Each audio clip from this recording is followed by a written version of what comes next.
Según el expediente de la NSA 7/35, en el año 2002 un grupo de exploradores fueron enviados a la Tierra con el fin de realizar un informe sobre los habitantes de nuestro planeta. La misión era clara y el final de la misma también. 7 regresaron, pero uno de ellos no acudió al punto de extracción, quedando aislado en un planeta que no es el suyo y realizando una misión que él no sabe que ya ha terminado. En los círculos más secretos se le conoce como el octavo pasajero.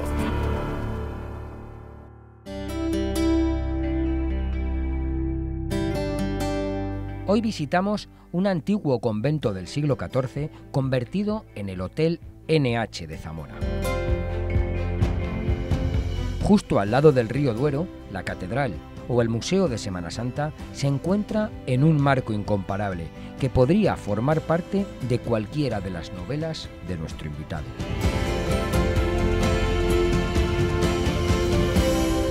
Porque hoy hemos quedado con un escritor, Juan Manuel de Prada.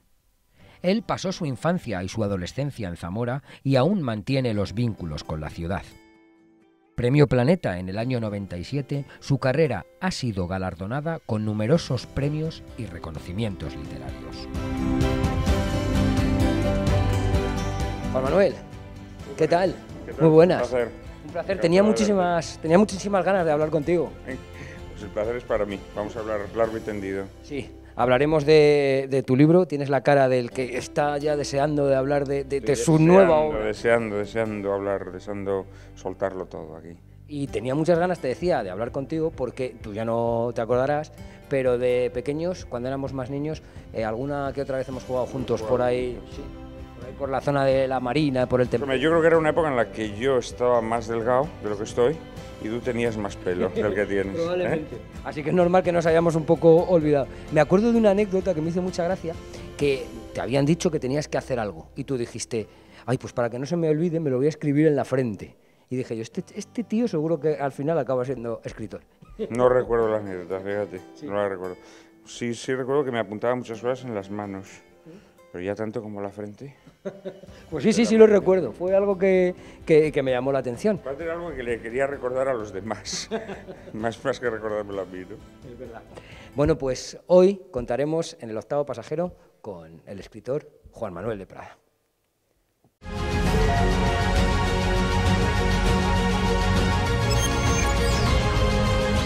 Juan Manuel, muchísimas gracias por aparecer en el dossier del octavo. Estar aquí. Con un libro recién salido. Recién salido del horno. El 5 de febrero está Lucía en la noche, esta novela de misterio que nos cuenta la historia de la relación entre Alejandro y Lucía. Sí, la relación entre Alejandro y Lucía y el secreto que Lucía esconde, ¿no? Que es un secreto que Alejandro se va a ver en la obligación y en la ansiedad de descubrir cuando Lucía desaparece de su vida. Lucía que ha irrumpido cuando él más desahuciado estaba. Él era un hombre que había perdido la esperanza, que había perdido las ganas de vivir, que había abandonado la escritura, él era escritor. Y Lucía le devuelve el brío, le devuelve esa vibración, esa especie de incandescencia, ¿no?, que uno tiene cuando sabe lo que quiere. Y cuando él ha recuperado precisamente todo ese brío, Lucía desaparece y él decide que tiene que recuperar de forma loca, piensa que tiene que recuperar a Lucía y sobre todo que tiene que saber quién es Lucía auténticamente. Entonces va a descubrir poco a poco que Lucía no es lo que él esperaba, que Lucía guardaba muchos secretos, que Lucía había elaborado muchas mentiras o al menos había envuelto su vida en veladuras para que no se pudiese saber quién era realmente, ¿no? Entonces, a partir de ahí la novela, bueno, pues sigue la pesquisa de Alejandro y nos va a ir acompañando al lector a través de muchos meandros, de muchos giros inesperados, de muchas sorpresas que van a mantener la intriga viva hasta el final. Pues esta es una novela fundamentalmente de intriga, una novela para mantener a los lectores en vilo hasta el último instante. Oye, suena muy bien. También... Bueno, No suena mal, ¿no? Sí, suena muy bien. Peor. No, además es que los personajes, supongo que es base también en las novelas, lo atractivo de los personajes. Hablas de un escritor, hablas de una mujer misteriosa, una novela de misterio que en realidad es un viaje hasta el centro del miedo. Sí, vamos a ver, la novela, digámoslo así, yo siempre he creído que las buenas novelas de misterio, de intriga, no son esas como hoy en día se piensa, que están llenas de intrigas internacionales, conciliábulos, complots financieros, informáticos, políticos. A mí me gustan las novelas de intriga en donde el misterio, el corazón del misterio, es un misterio humano. En este caso, el misterio de una mujer, ¿no? Por eso me gusta decir que esta es una novela que de alguna manera es un homenaje a Vértigo, porque al igual que en Vértigo, la célebre película de Hitchcock, aquí es el misterio de una mujer, lo que esa mujer esconde, lo que esa mujer no quiere que sepamos, ¿no? Lo que impulsa la investigación. Y luego es la obsesión amorosa del personaje masculino, en este caso Alejandro, el protagonista de mi novela, como lo es James Stewart en Vértigo. Esa obsesión amorosa es la que va a poner en marcha los engranajes de esa necesidad de recuperar a la mujer perdida, ¿no? Bueno, también se puede considerar una especie de recreación del mito de Orfeo y Eurídice, ¿no? Orfeo pierde a Eurídice y ya no va a parar hasta que encuentre a Eurídice, y para ello está dispuesto a adentrarse en el mismísimo infierno, ¿no? Y en esta novela también hay un viaje hacia el corazón de las tinieblas, es decir, en su esfuerzo por saber quién fue verdaderamente Lucía, Alejandro va a descubrir no solo la verdad sobre Lucía, sino la verdad sobre muchos misterios que sobrevuelan a Lucía, ¿eh? Misterios que tienen que ver efectivamente con los miedos que atenazan a las sociedades contemporáneas, ¿no? Miedos como el miedo al terrorismo islámico, a la inmigración, a las injerencias de los servicios de espionaje extranjeros, todos estos miedos que están un poco en la olla podrida de la actualidad de nuestro tiempo, ¿no? O sea, que es una novela también que a través del misterio de Lucía llegamos a conocer la verdad sobre otros misterios muy propios de las sociedades contemporáneas. Una novela de misterio clásico, una novela casi en blanco y negro, por decirlo de alguna manera. Bueno, no, porque Vértigo, recuerda que era una película en color y en maravilloso color, ¿no? No trata tanto de recrear ese mundo con humo y con automóviles que derrapan en las curvas propio del cine negro, sino que tiene mucho más que ver, pues eso, con las grandes películas de intriga de Hitchcock, ¿no? Esta novela me la tuviera que imaginar cinematográficamente, me imaginaría más pues un Technicolor de los años 50, más que el blanco y negro de los 30 o 40. Pero vamos, cuya banda sonora está clara, ¿no? Este bolero. La banda sonora de esta novela es concretamente Shostakovich, el gran músico ruso que Lucía le descubre a Alejandro y que va a acompañar la vida de Alejandro desde entonces. Shostakovich para mí es uno de los más grandes genios de la música de todos los tiempos, comparable a Mozart, y que fue un hombre que precisamente tuvo que acostumbrarse a vivir con miedo. Toda su música está muy marcada por el signo del miedo. Él fue un hombre muy perseguido en la primera etapa de su vida, porque siempre fue un sospechoso para la ortodoxia stalinista, y luego terminó convirtiéndose en uno de los artistas más encumbrados por el stalinismo, pero siempre fue un hombre que vivió con miedo. Primero fue muy represaliado y luego ya finalmente, cuando se le aceptó, siempre vivió con el temor de que se le volviese a represaliar, y toda su música está recorrida por el miedo. Y es la banda sonora de esta novela, de principio a fin, me atrevería a decir. Y bueno, a lo largo de la novela hay distintos pasajes en donde se nos habla de distintas composiciones musicales, sinfonías o cualquier otro tipo de composición de Shostakovich. Oye, tú dices que tus novelas no tienen toques autobiográficos, pero si bien el protagonista de esta novela es escritor, un escritor que ha conocido el éxito, y que no ha encontrado nada que le llene. ¿Qué tiene este protagonista de Juan Manuel de Prada? Bueno, cuando digo que no son autobiográficas, lo que quiero decir es que mis novelas no cuento mi vida en ellas, ¿no? Es decir, por otra parte me parecería absurdo y petulante, ¿no?, ponerme a contar mi vida en mis novelas, como hacen tantos escritores con esto que llaman la autoficción, que a mí siempre me ha parecido una cursilería y una mamarrachada, ¿no? A mí no me gusta contar mi vida, entre las cosas, porque mi vida no tiene mayor interés que la de cualquiera de mis lectores, ¿no? Pero sí que es verdad que a medida que el escritor madura, a medida que el escritor se hace viejo, necesita alimentarse de su propia experiencia. Es decir, cuando eres joven, pues te alimentas de tienes otro tipo de influencias, tus lecturas, tus preferencias estéticas, el cine que has visto, los libros que has leído, etcétera. Pero a medida que te vas haciendo mayor, te das cuenta que el principal motivo de inspiración para un escritor es lo que ha vivido, lo que ha conocido, las personas a las que ha llegado a entender, ¿no? Y naturalmente todo eso lo pones en tu obra. Entonces sí, es inevitable que crees personajes que sin tener nada que ver contigo o llevando una vida totalmente distinta a la tuya, sin embargo, están penetrados de tu conocimiento de la vida y sobre ellos depositas tu experiencia de la vida, lo que la vida te ha dejado, el pozo que la vida te ha dejado, ¿no? Entonces, pues efectivamente yo fui un escritor que triunfó muy joven, que triunfó además de forma estrepitosa y que después pues se tropieza con el vacío de un éxito que al final no te proporciona nada, ¿no? Que ha entrado como un tsunami en tu vida, que la ha desbaratado por completo, que la ha trastornado por completo y que cuando se marcha, pues lo único que quedan ahí pues es un desorden absoluto, ¿no?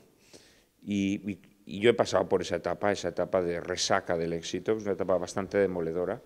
Y efectivamente Alejandro al principio de la novela es un hombre que está viviendo esa resaca del éxito, abomina del éxito, pero digamos que los estragos que el éxito ha causado en su vida le han llevado a dejar de escribir. Luego todo esto lo va a cambiar Lucía. Cuando Lucía aparezca, su vida va a cambiar por completo. Oye, ¿y cómo es ese éxito literario, ese reconocimiento? Como lo vive Juan Manuel de Prada, vamos. Desde fuera se percibe de una manera mucho más grandiosa de lo que es verdaderamente. La gente desde fuera piensa que te forras, que, no sé, que tu vida pues es un camino son días de vino y rosas, ¿no? No es así, pero es verdad pues que te conviertes en una persona muy requerida, en una persona muy adulada, en una persona que viaja mucho, en una persona que es invitada a todo tipo de actos sociales, a una persona que le proponen las cosas más peregrinas que nada tienen que ver con su trabajo,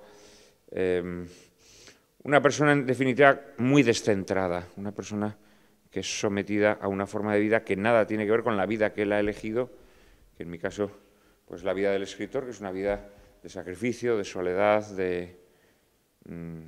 casi me atrevería a decir que de privaciones, en el sentido en que uno, para encontrar la paz y la inspiración, muchas veces tiene que renunciar a una forma de vida muy volcada hacia afuera, ¿no?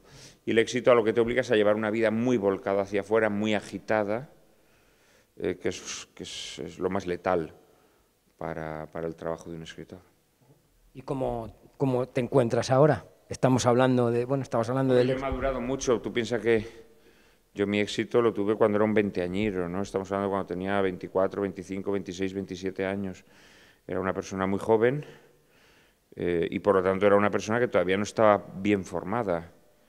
Y por lo tanto el éxito pues entra pues, como un caballo en una cacharrería, ¿no? Es decir, es un impacto muy fuerte, es una sacudida brutal, te provoca una transformación radical. Lo que pasa que es verdad que yo supe sobrevivir a este tsunami, ¿no? Afortunadamente, otros muchos se quedaron en el camino. La mía fue una generación de personas que tuvieron mucho éxito, porque en aquel momento todavía la literatura tenía una demanda social y mediática que hoy en día es insólita, ¿no? Y a mí me pasó un poco como al personaje de Lucía en la noche en ese sentido, ¿no? No luego en la historia que el protagonista de Lucía en la noche pasa, que es una historia que nada tiene que ver con mi vida, pero yo sí viví primero el éxito y después la amargura, las heces de ese éxito que te deja un sabor de boca amargo. Has mostrado a través de la novela, a través de los personajes, un poco personalidad tuya, ¿no? Lucía es una mujer que tiene una aversión total a las nuevas tecnologías, que también es un poco una característica tuya, ¿no? Sí, aunque en mi caso nace más por convicciones personales, ¿no? Porque hubo un momento que me di cuenta que si quería llevar una vida que yo controlara y una vida en la que yo pudiera dedicar tiempo, aparte de a mi vocación o a la lectura o a mis aficiones, como pueda ser el cine, pues a mi familia, a las personas a las que quiero, yo tenía que renunciar a estar metido en las redes y en todas estas historias, ¿no? Y la verdad es que me alegro muchísimo y me siento muy orgulloso de haberlo hecho. El caso de Lucía, la protagonista de mi novela, efectivamente, ella es una mujer que alega padecer electrosensibilidad, una especie de alergia a las ondas electromagnéticas, a móviles, wifi, etcétera, etcétera. Y por lo tanto, para hacerse novia de Alejandro, le exige a él que haga lo mismo, que abandone su móvil, que deje de tener conexiones wifi en casa, etcétera, etcétera. Naturalmente, Alejandro accede, ¿no? Porque cuando te enamoras eres capaz de hacer cualquier cosa que te pidan, ¿no? Luego, a medida que la novela avance, vamos a saber cuál es la verdadera razón por la que Lucía no quiere tener móvil, ni quiere entrar jamás en Internet, ni nada parecido, ¿no? Pero es algo que hay que leerse Lucía en la noche para saberlo. Además están también aquí tus características literarias. Primero, una riqueza léxica que bueno, es algo común en toda tu obra. Bueno, esto siempre me lo dicen, pero te confesaré que lo que se llama riqueza léxica es mi forma de escribir. Nunca es algo consciente ni buscado, ¿no? Bueno, escribo de una determinada manera. Alguien dijo el estilo es el hombre, o sea, no te puedes desprender de tu estilo, de tu forma de escribir, porque dejarías de ser tú. Y en este sentido, la verdad es que yo siempre escribo, bueno, pues como mi visión del mundo me lo pide, ¿no? Sí que es verdad que siempre he pensado que la literatura, aparte de contar buenas historias, las tiene que contar de forma bella. Contar algo bellamente no significa poner muchos floripondios, pero sí que es verdad que tienes que adecuar el lenguaje a la materia que estás contando, ¿no? Y esto para mí, pues siempre significa, puesto que lo trato de dar todo y dar lo mejor de mí en las historias, también quiero que el tratamiento sea un tratamiento literario a la altura de las historias que cuento. Y otra de las características, te iba a decir, es esas aristas que presentan los personajes. O sea, héroes que se convierten en villanos, villanos que en determinados momentos también se convierten en héroes. Sí, bueno, esta es una constante de mi obra, ¿no? Yo en contra de... Hoy en día hay dos visiones sobre el hombre, dos visiones igualmente nefastas. Una es la visión rusoniana, según la cual el hombre es bueno por naturaleza. Y la otra es la versión luterana, según la cual el hombre pues, es un estercolero, ¿no? Y el nido de todos los males. Yo creo que tanto la versión luterana como la versión rusoniana son falsas. Yo creo que el ser humano está tocado por el mal, y de ahí el pecado original, digámoslo así, todos nacemos con esa inclinación. Pero al mismo tiempo se nos han dado los instrumentos para vencer ese mal. En primer lugar, la libertad humana. No hay tentación maligna que el hombre no pueda vencer. Es verdad que también puede sucumbir, pero puede vencerla, ¿no? Y luego la gracia que sopla donde quiere y que interviene en nuestras vidas en los momentos más inesperados, ¿no? Entonces yo siempre he pensado que los seres humanos no somos buenos ni malos, como pretenden esas versiones nefastas antropológicas, ¿no? El ser humano está entreverado. Sin embargo, goza de una libertad que le permite reprimir lo malo que hay en él. Entonces a mí me interesan las zonas de sombra. Me interesa el villano que en un determinado momento tiene un comportamiento heroico, porque se sobrepone, porque su libertad se impone sobre la tentación maligna. De modo que me interesa también el hombre bueno que por debilidad flaquea. Para mí esto es la materia de la que se hace la literatura y esto es lo que hace que los personajes sean interesantes y que nos identifiquemos con ellos, porque nos damos cuenta que son como nosotros. Porque nosotros a veces también somos malvados que tienen gestos generosos y viceversa, también somos personas buenas que a veces flaquean y cometen, pues, iba a decir crímenes, a lo mejor no tanto como crímenes, ¿no?, pero actos alevosos o malignos, ¿no? Entonces, para mí este es el auténtico campo de la literatura. Yo no creo en las visiones netas de los seres humanos, no, fulano es bueno, mengano es malo. Desgraciadamente también es el modo en el que hoy en día calificamos a... Yo creo que en la vida pública española está a la orden del día, ¿no? Decir fulanito es malo, demonizar, satanizar o por el contrario, sublimar hasta el disparate, ¿no? Yo creo que en general los seres humanos estamos entreverados, ¿no? A veces se olvida lo que estás diciendo, y sobre todo en las redes sociales. En las redes sociales encumbramos... Sí, quiero decirte que cuando la gente actúa como si no fuera así, sabe que está engañando y se está engañando, porque todos tenemos experiencia propia. No necesitamos ni siquiera fijarnos en los demás, basta con que nos fijemos en nosotros mismos. Sabemos lo que somos, sabemos que somos capaces de heroicidades, pero también somos capaces de las mezquindades más horrendas, ¿no? Oye, me imagino que esta novela, al igual que todas, yo tengo ese concepto casi literario o incluso cinematográfico del escritor escribiendo rodeado de libros, con una pipa humeante, en un suelo de madera, o incluso un whisky al lado y tal. ¿Cómo escribes? ¿Cómo nace una novela? Me refiero al hecho mecánico de escribir, es decir, a mano, con ordenador, con tablet. ¿Cómo escribes? Yo escribo a mano, soy muy disciplinado en la escritura. Una vez que empiezo un libro ya no paro de escribirlo, escribo 6 días a la semana y hasta el final, no pongo cota, ¿no? Luego, hombre, previamente hay una etapa, digamos, más desconocida, que es aquella en la que vas germinando las ideas que se te ocurren, les vas dando forma, que esto puede durar meses o incluso años. A veces hay que documentar la historia, sobre todo si es una novela ambientada en otra época, o una novela en que se toquen temas que tú no dominas bien. Y luego la escritura propiamente dicha, pues, como te digo, escribo a bolígrafo. Yo diría, fíjate, que soy el novelista más joven, el novelista profesional más joven en estos momentos en España, escribiendo a mano. Conozco a poetas que escriben a mano, conozco a escritores de géneros pequeños, pero novelistas que escriban a mano no conozco a ninguno más joven que yo, conozco a alguno mayor que yo. Escribo en papel usado, ¿no?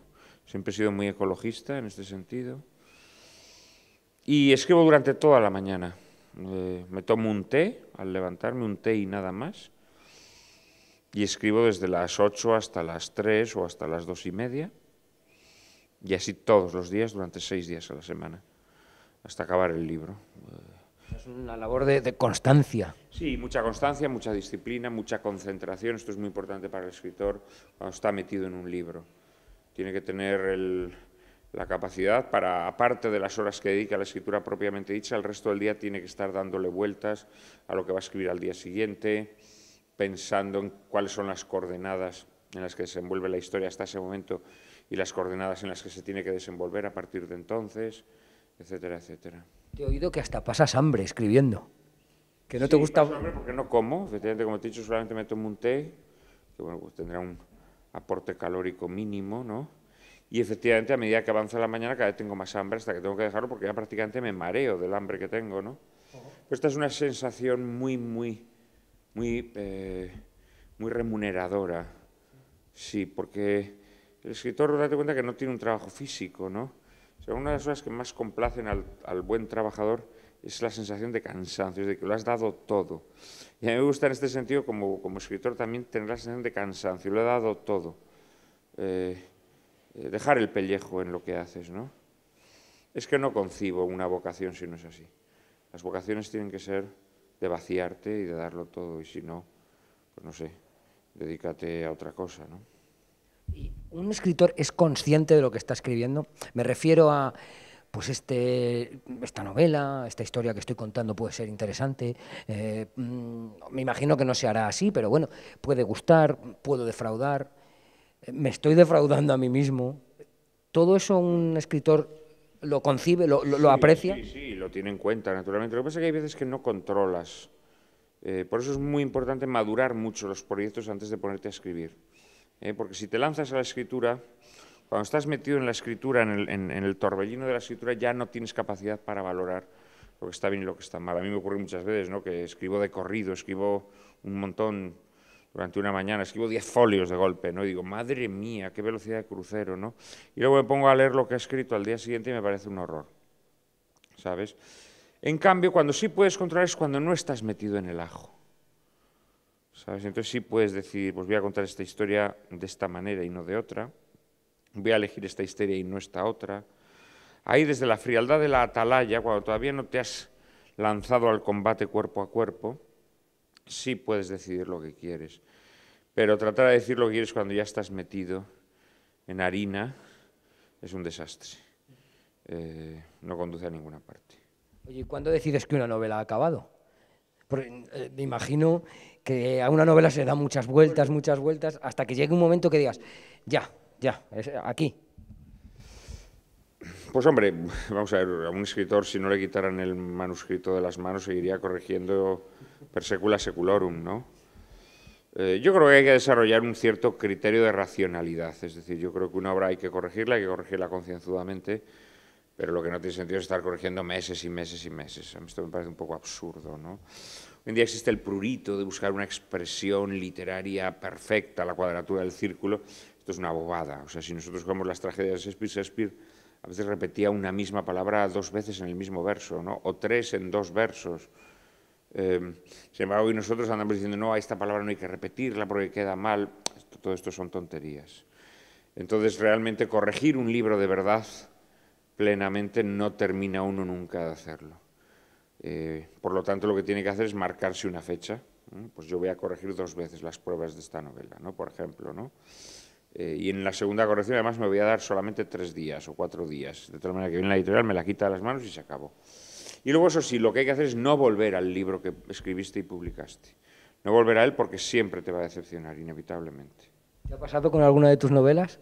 Con todas, sí, claro, claro. Cuando vuelves a ellas ya en frío, las encuentras bochornosas.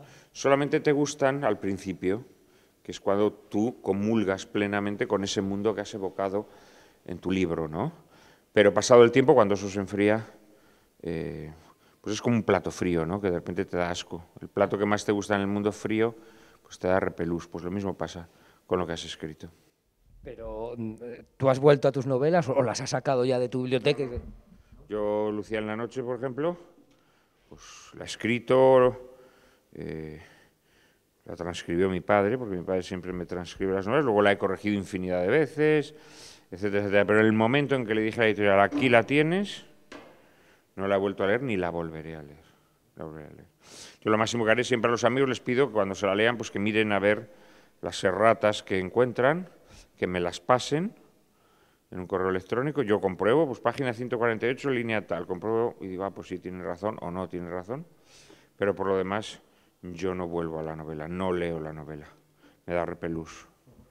Sí, porque en realidad en el momento en que te desprendes de un libro, tu cabeza, más allá de que se preocupe por ese hijo que acabas de arrojar al mundo y quiera que se le trate bien y que se le permita viajar y demás, pero sin embargo tu cabeza ya está en el siguiente libro. Esta es la realidad. Siempre mirando hacia adelante. Sí, claro. Es inevitable, claro. Oye, ¿qué tal leemos? ¿Se lee bien en España? Bueno, yo creo que en España nunca se leyó bien. Yo creo que los españoles siempre hemos leído mucho menos que otros pueblos europeos, indudablemente, pues porque nuestras formas de vida son más sociales, inevitablemente, pues porque en España hace muy buena temperatura y a la gente le gusta estar en la calle, etcétera, etcétera. Pero bueno, honestamente nunca se ha leído mucho. Y yo creo que esta omnipresencia, esta colonización tecnológica que padecemos, yo creo que hace que la gente cada vez lea menos. Esto es un hecho. Y da la sensación de que hay poca, a veces, poca personalidad en la literatura, que se ponen de moda ciertos temas entre asociaciones que buscan, no sé, las ramificaciones de las conexiones extranjeras y tal, las distopías que se ponen ahora de moda, las trilogías. Parece que estamos viendo la misma historia constantemente. Esto no, la verdad, ha ocurrido siempre. No nos pongamos estupendos, quiero decir, cuando estaban de moda los libros de caballerías, todo el mundo escribía un libro de caballerías, ¿no? Al menos hasta que Don Quijote decidió parodiarlos y acabar con el género, ¿no? Cuando estaban de moda las novelas picarescas, todo el mundo escribía una novela picaresca. Yo creo que esto, desgraciadamente, es consustancial al ser humano. Es decir, siempre es mucho más fácil acogerte a un modelo, acogerte a una convención, que no ser tú un explorador que se lanza a contar cosas ex novo y cosas que además no sabes si le van a gustar a los lectores, ¿no? Entonces, esto la verdad es que se ha hecho. Lo que pasa es que es verdad que hoy en día vivimos una época demasiado gregaria, ¿no? En la que constantemente estamos viendo el mismo tipo de historias, ¿no? Pues ahora, por ejemplo, desde hace bastante tiempo está muy de moda eso de la autoficción, ¿no? Que los escritores ya dejan de contar vidas ajenas y cuentan su vida, ¿no? Pero claro, muchas veces te lees estos libros y te das cuenta que es que la vida de estos escritores carece de interés, o sea, que son unos burguesitos que se nos ponen a contar que una tía suya, una tía séptima, que era amiga a su vez de no sé qué, pues que se le murió el marido, y dices, bueno, ya, ¿y a mí qué me importa esto? O sea, mire usted, no. Entonces, bueno, sí que es verdad que creo que hay una literatura muy derivativa, una literatura que asume convenciones, pero también creo que hay autores que exploran, autores que están creando mundos nuevos. En ese sentido yo sigo teniendo esperanza. ¿Qué tal rollo tenéis entre los escritores? Bueno, imagino que será también dependiendo de las personas, Claro, pero en general. Yo tengo escritores muy buenos amigos y escritores que me repatean, escritores a los que me gustaría estrangular o tirar de un barranco. No, hay de todo. Tú puedes hacerlo aunque sea en una novela, ¿no? Claro, una novela lo puedo hacer, siempre es una forma de desquitarse, ¿no? Pero no, honestamente yo te diría que hay de todo. Siempre ha habido banderías, siempre ha habido facciones, siempre ha habido gente enfrentada, gente odiada. Yo he procurado siempre mantenerme al margen y al mismo tiempo pues procuro no cultivar el odio contra nadie, ¿no? Pero vamos, las relaciones entre escritores pues son variopintas, digámoslo así. Oye, ¿tienes contacto con tus escritores? Ahora, perdón, con tus lectores, perdón. ¿Tienes contacto con tus lectores? Sí, naturalmente que sí. Afortunadamente hoy en día pues Internet te lo facilita todo. Yo tengo una página web donde recibo muchas cartas de lectores, donde me cuentan sus impresiones de lectura, donde me presentan dudas que la lectura de mis libros les suscita. Y sí, la verdad es que, además te diría que cada vez es más frecuente, ¿no? Porque antes había que escribir una carta y eso siempre retraía un poco al lector, pero ahora mismo, pues claro, se mete un momento en Internet y te manda un email preguntándote tal o cual cosa. Y sí me gusta, porque además uno aprende mucho de los lectores, ¿no? Aprende dónde está su público, cómo es su público, qué es lo que busca ese público. Aprendes mucho a través de ellos. Oye, hemos hablado de cuando empezaste, hemos hablado, bueno, pues de las distintas fases por las que has podido pasar a lo largo de los años, a través también de tus obras. Pero ¿qué queda de Juan Manuel de Prada, aquel chaval que escribió Coños? ¿Qué queda a la hora de enfrentarse a un libro nuevo, a la hora de sentarse y empezar a escribir? Pues queda el amor intacto por mi vocación, ¿no? Un amor que ha evolucionado, naturalmente, que ya no es el amor desaforado y un poco atropellado de la juventud, sino que es un amor mucho más sereno, es un amor mucho más aquietado, mucho más apaciguado, pero a la vez mucho más intenso, ¿no? Yo seguramente hace 20 años pues amaba la literatura como si fuese mi amante.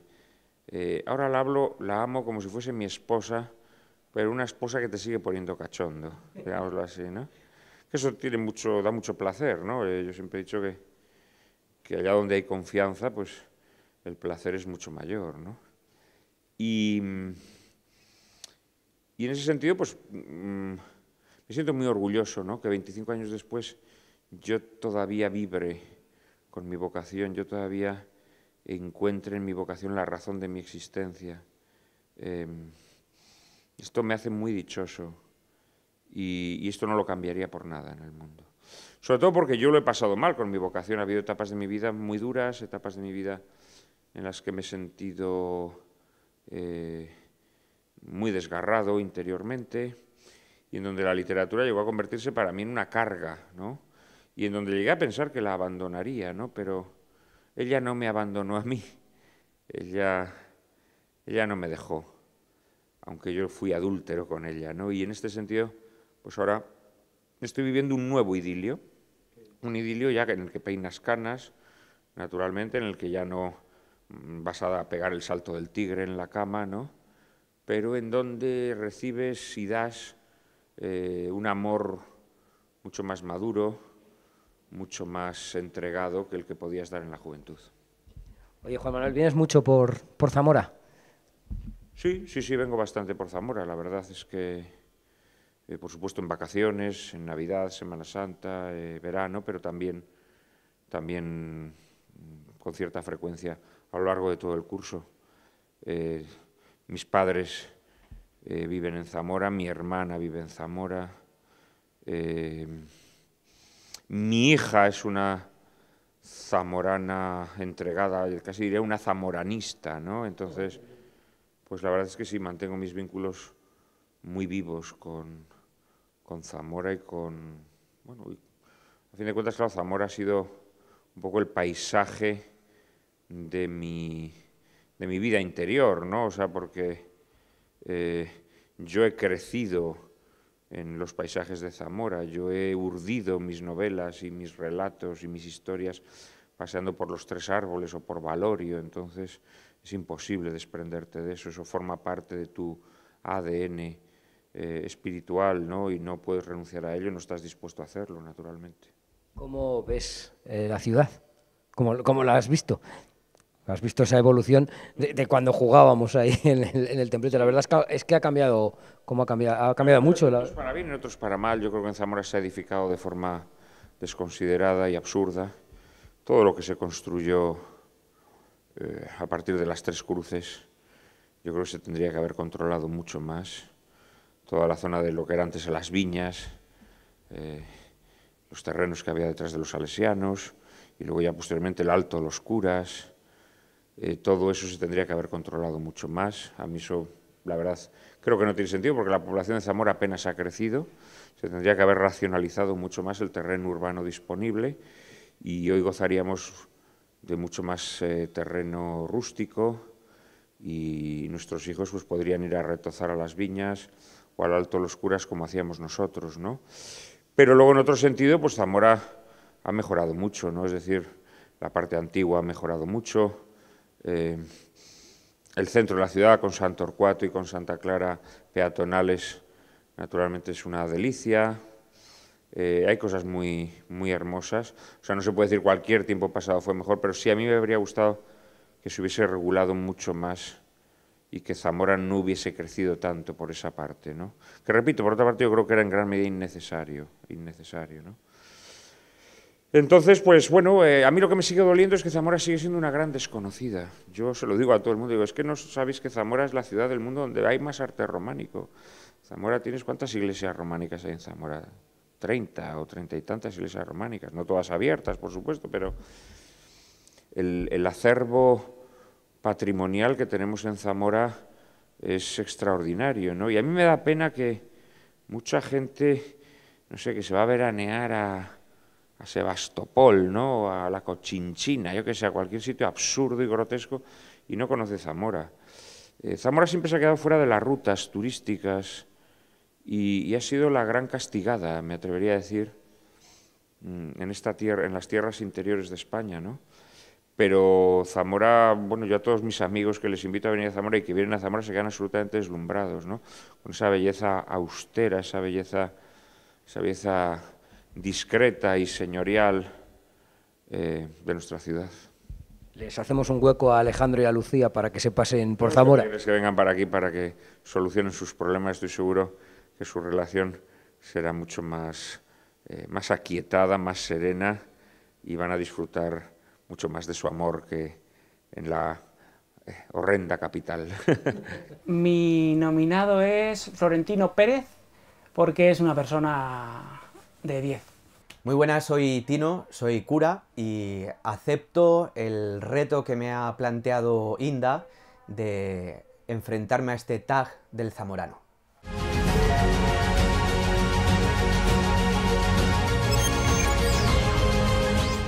Bueno, de Zamora ciudad me encanta sus edificios, el casco histórico me apasiona. Y de la provincia, pues especialmente me gustan los Arribes del Duero. Algunas decisiones de sus políticos. Soy de la provincia de Zamora, de Moreruela de los Infanzones. Todos los zamoranos un carácter acogedor. El más famoso, Francisco Guarido. Los callos a la zamorana me encantan. El época, de todo, pero especialmente de su Semana Santa. El Zamora. Calle San Andrés, pues porque allí he pasado pues 8 años de mi vida fantásticos. El bolero de Algodre. Un zamorano es un personaje interesante.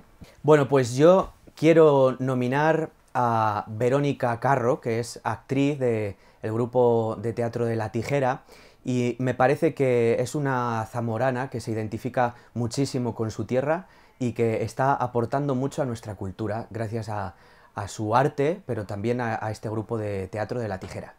Juan Manuel, en el octavo pasajero todos los invitados dejan una pregunta para el invitado siguiente sin saber quién va a ser.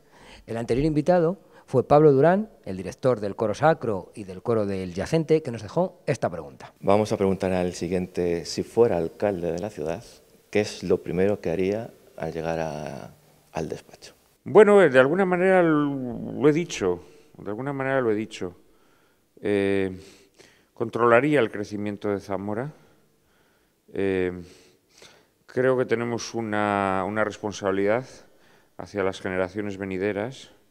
Chesterton hablaba mucho de la democracia de los muertos, decía que quienes somos verdaderamente demócratas no solamente tenemos en cuenta la opinión de nuestra generación, sino de las generaciones anteriores. Tenemos que aprender a escuchar a las generaciones anteriores, a nuestros padres, a nuestros abuelos, a nuestros bisabuelos, a nuestros tatarabuelos. ¿Qué habrían querido ellos, en este caso para Zamora, ¿no? Pero yo me atrevería incluso a decir, también tenemos que tener en cuenta la democracia de los no nacidos, de nuestros hijos, de nuestros nietos, de nuestros bisnietos, de nuestros tataranitos, que todavía no han venido al mundo, pero que vendrán, ¿no? Y que tenemos, por lo tanto, la obligación de transmitirles nuestra ciudad en las mejores condiciones, ¿no? Entonces yo creo que hay que combatir la especulación, hay que combatir el pelotazo urbanístico, hay que combatir el crecimiento desaforado, hay que fomentar los viejos oficios, hay que tratar de recuperar la economía tradicional, hay que volver a transmitir a nuestros jóvenes el amor por la agricultura, por la ganadería, por la industria. Zamora nunca tuvo mucha industria, ¿no? Pero en definitiva por aquellas formas de economía que crean auténtica riqueza. Yo creo que uno de los graves pecados de Zamora es que se está convirtiendo en una ciudad de servicios, una ciudad en donde la productividad cada vez es menor. Y no nos engañemos, este mundo que hemos creado, este mundo artificial, en donde confiamos en que la economía pues, nos la solucionan en el África, donde pues, cultivar es mucho más barato y donde fabricar cosas es mucho más barata, o en Asia, ¿no? Eso se va a saltar en añicos.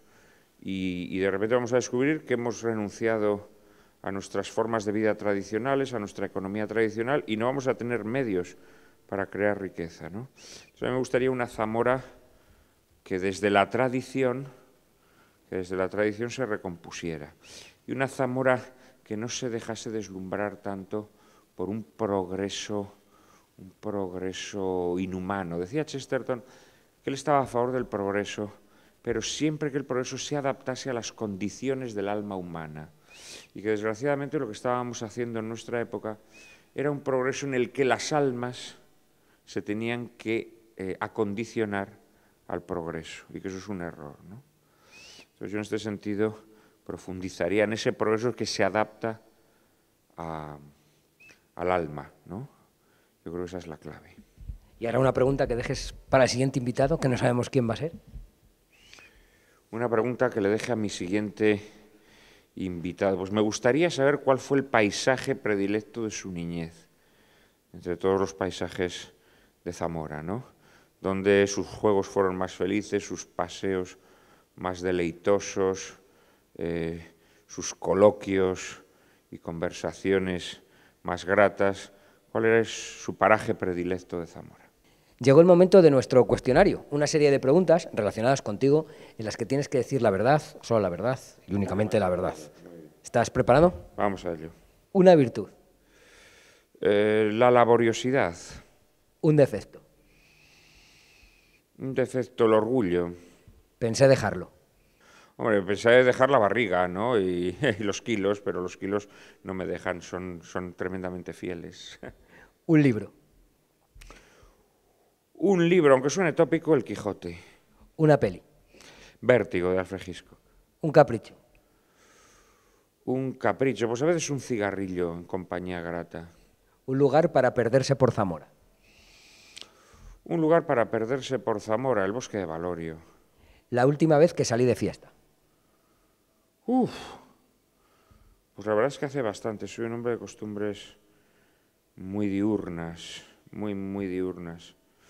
Bueno, a veces con los amigos alargo las cenas, pero tanto como salir de fiesta me cuesta ya mucho, honestamente. Me hace enfadar. Me hace enfadar el esquematismo, el fanatismo, el tratamiento simple y zafio de problemas complejos. Desgraciadamente es una enfermedad muy de nuestra época. Me hace gracia. Me hacen gracia las viejas películas cómicas, las películas de Harold Lloyd, las películas de Buster Keaton, de Chaplin, que tienen un humor absolutamente distinto y nacido de recursos totalmente distintos al del humor de hoy en día. ¿A quién admiras? ¿A quién admiro? Bueno, a cualquier persona que es fiel a sus ideas, a su vocación, que no cambia de chaqueta, que no se amolda a los tiempos. Tararéanos una canción. Tararear una canción, pues no sé, cualquier canción de Miguel Bosé, me las sé todas de memoria, fíjate, aunque te parezca increíble, ¿no? Pues Nena, mismamente, ese modo de andar, ese look cha-cha-cha, casi vulgar, y esas cejas, ¿no? Si tuvieras un superpoder, ¿cuál elegirías? Si tuviera un superpoder, pues seguramente volar, que es a lo que me dedico a hacer en sueños, ¿no? Personaje de ficción favorito. Repito, Don Quijote. Personaje de la prensa del corazón que menos te guste. Es que no sigo la prensa del corazón. Mario Vargas Llosa. ¿Qué sonido tienes en el móvil? Tengo un zumbido muy discreto. ¿Dónde viste la final del Mundial de Fútbol que ganó España? No vi la final del Mundial de Fútbol, no veo el fútbol. Y para finalizar, cuéntanos un chiste. Cuéntanos un chiste. Me temo que no podría contarte un chiste. Tendría que recurrir a chistes de la juventud. La verdad es que no, me costaría, no podría contarte un chiste. No me sé ningún chiste, esta es la verdad.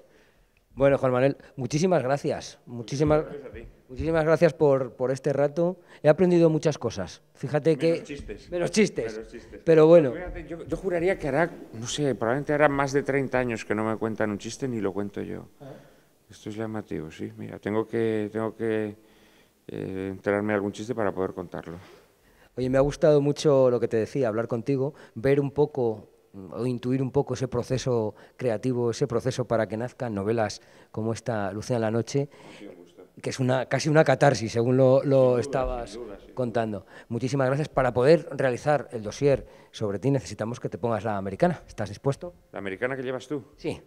Bueno, pues ¿qué se le va a hacer, hombre? Vamos a ello, ¿no? Vamos a ver. Me va a quedar muy pequeña, a pesar de que a ti te queda grande. Me queda un poco grande. Tirando a enorme, ¿no? Pero... Vamos para mí. ¿Tú te vas a poner la mía o...? Venga, si quieres. Vamos a ello. Vamos a ello. Venga, a ver si me pega algo. A ver. Hacemos el intercambio. Oye, yo A ver si se me pega algo con tu América. La verdad es que te queda un poco justa. Sí, a ti. A mí, Ojalá. Has hecho es una defesio, ¿eh? Sí, quedamos un poco más. Así juntos no podíamos. Y yo que te lo iba a ofrecer por si, no sé, para el próximo Premio Planeta o cualquier otro... No, afortunadamente el Premio Planeta no se puede ganar 2 veces, con lo cual me libro de ponerlo. A lo mejor la excepción, ¿verdad? Oye, a ver si me pega algo con la americana tuya.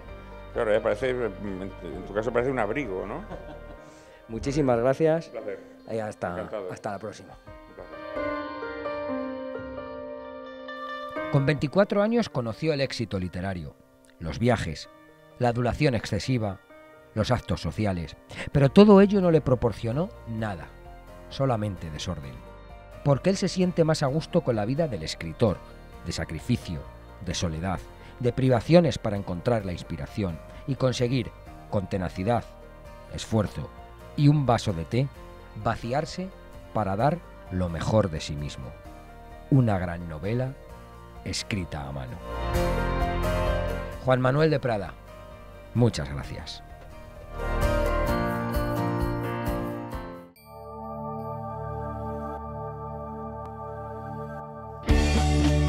He buscado sin cesar la respuesta a la verdad y a tu lado la encontré cuando no lo esperaba.